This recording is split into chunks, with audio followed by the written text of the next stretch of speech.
oras na para dumako naman tayo sa medyo mas nakakalungkot na realidad.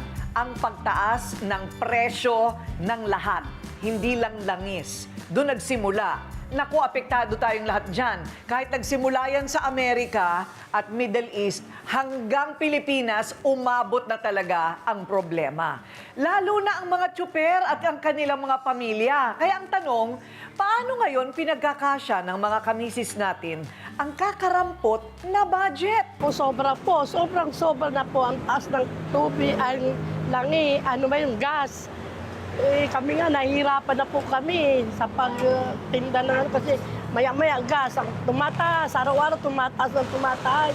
Naghihigpit ka din ng paggamit kung kailangang magpatay ng mga, from time to time, yung ilaw papatayin, tapos din yung mga electric fan na which is kung pwede isa na lang. Lahat ng bilhin tumaas, kailangan magsikap para makaraos araw-araw. Marami po talagang nadidismaya dahil po sa katulad ko pong street vendor, nagluluto po ako. Ang laki po talaga ng tinaas ng gas. Iblis na tutubuin ko na po yun. Wala pa po, iblis na konti. Malaki ang tubo, maliit na lang nagiging tubo namin. Dahil nga sa pagpatuloy na pagtaas ng gas. Stress to the highest level. Yung mga anak ko, tamang ano na lang, prito-prito. Hindi na masyadong nagsasabaw-sabaw. Kasi tipid. Nakakaawa lang po yung mga driver kasi minsan po wala na po silang maiuwi na kita talaga kasi napupunta na po siya sa gasolina. Tricycle driver na katulad ko, hindi pa nabigyan ng ayuda hanggang ngayon. Ngayon naman, makakasama natin ang dalawang jeepney driver na sina Tatay Benvenido Medina, si Tatay Ben, at Alan Figueroa kasama ang kanyang konduktora na misis na rin niya, si Marisa Figueroa. Hello! Hello po. Parehong jeep ang inyong minamaneho, pinapasada. Okay, 23 years na kayong namamasada. Apo. 23 years. So tama ba yung mga naririnig ko na sa loob ng napakahabang panahon, ngayon ang pinakamahirap at pinakaipit para sa mga namamasada? Totoo po yan. Bakit? Paano nangyari yun na ngayon ang pinakagrabe? Kasi po, wala na po talaga kami maiuwi eh. Dati po, nung 80 po, nakakauwi pa po ng 300. And nag-100 po, yun po, totally 150, 100. Ngayon, nag-120 na. Kahapon bumiyay po kami, abonado pa po kami ng 50 pesos. Totoo ba? Dahil Opo. sa presyo ng gas. Ano Opo. ano ba yung jeep nyo? Diesel o gas? Diesel po. So nagtaas na rin no? Opo, 120 na po eh. Ayun, 120. So, ano ba yun?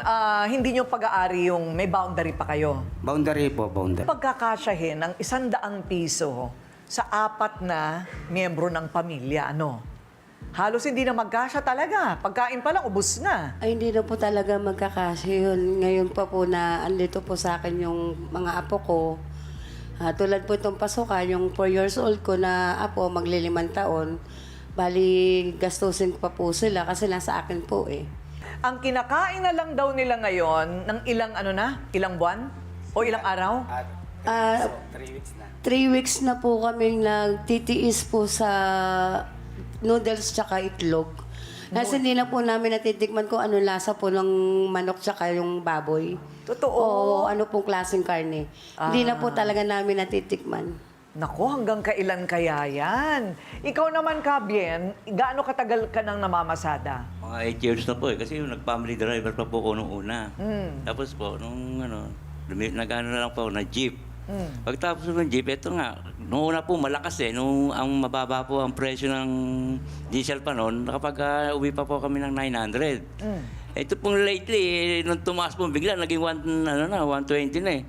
Kinukpit ko po yung diesel, 1,200, 2 o'clock pa lang, wala na akong diesel sa tangke. Naku. Tapos nag-boundary ko ng 500, natira sa akin 58 pesos. Tapos wala pa po akong diesel. Ha? Ubus pa? Ubus pa po. Tapos po, ito po, isa. Nung lumakas po, naka-count kami, naka-recover konti, naging 150 a day. Tapos magbabayad po kami ng butaw sa opisina namin na 170. Ngayon, kulang pa rin po. Kaya sa krisis na ito, kailangan talaga malaman natin mula sa gobyerno ano ba ang magagawa ng gobyerno para sa ating lahat. may tulong bang naghihintay? Ano lang tulong nyo sa amin? Yon, meron namang tulong. May kaunting tulong. At yan ang pakiusap ng mga tsuper natin mula sa gobyerno. Pero ano ba talaga, ASEC?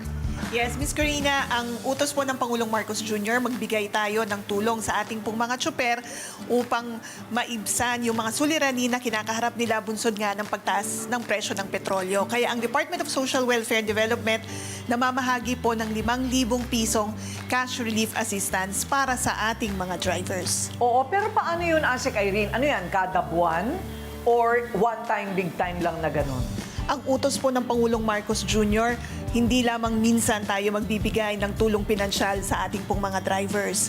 Ngayon lang po, tinatapos natin ngayon yung unang bugso ng cash relief assistance para sa mga drivers within the National Capital Region.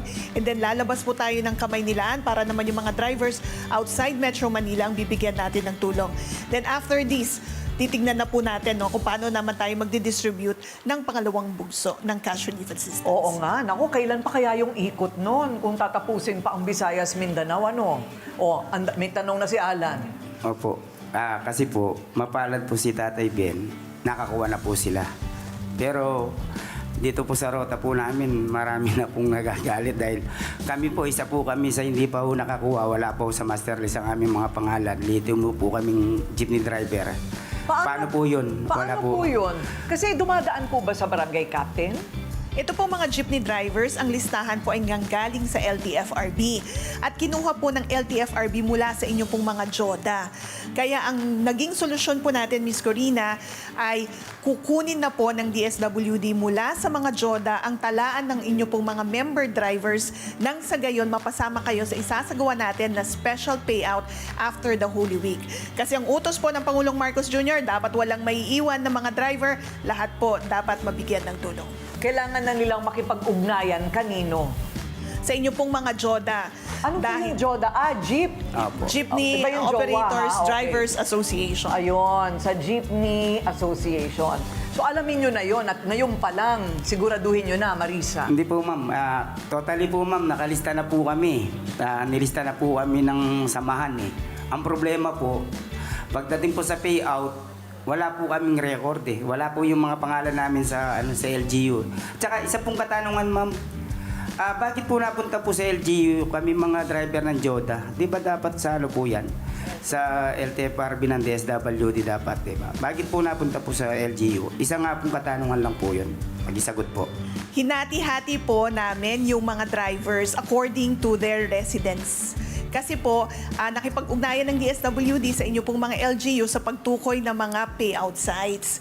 So, yung LGU po ang nag-provide ng payout venues. So, finilter po natin lahat ng mga drivers at kung kayo po ay halimbawa taga Caloocan, kayo po ay linagay namin sa mga payout sites sa Caloocan. That's the reason why nagkaroon po ng koordinasyon ang DSWD, LTFRB sa inyo pong mga local government units. Kung sakali po na hindi napasama ang inyong mga pangalan sa listahan, most likely po kulang yung information na na-provide ng inyo pong mga JODA sa LTFRB. Halimbawa, wala pong middle name, wala pong birth date.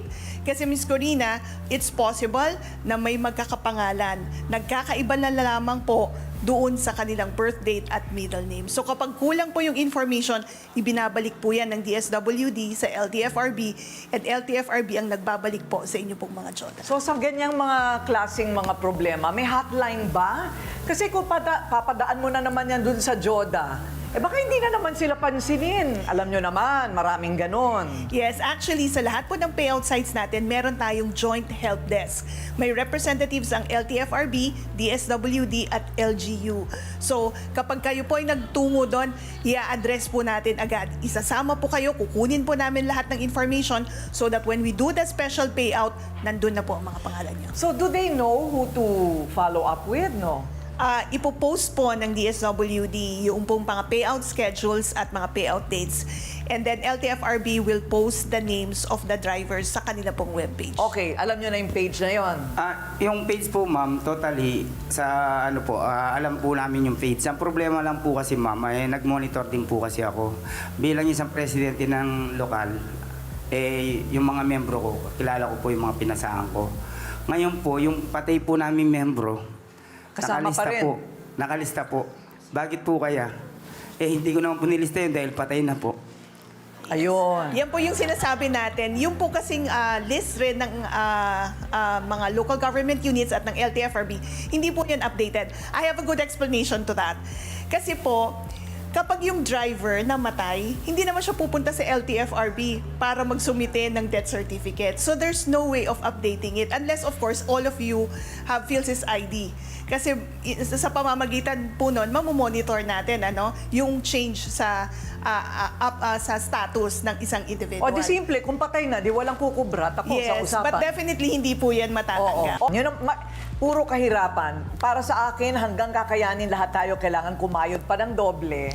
Okay, sa krisis po natin ngayon, maswerte ang mga malalimang bulsa. Para sa mga kapatid nating nasa laylayan, magtulungan at magpakita na lang muna ng malasakit sa kapwa. Maraming salamat po sa inyo, Alan, Marisa at Bien. Pagpalain kayo. At thank you very much, Asek. Asek Irene. Ayon.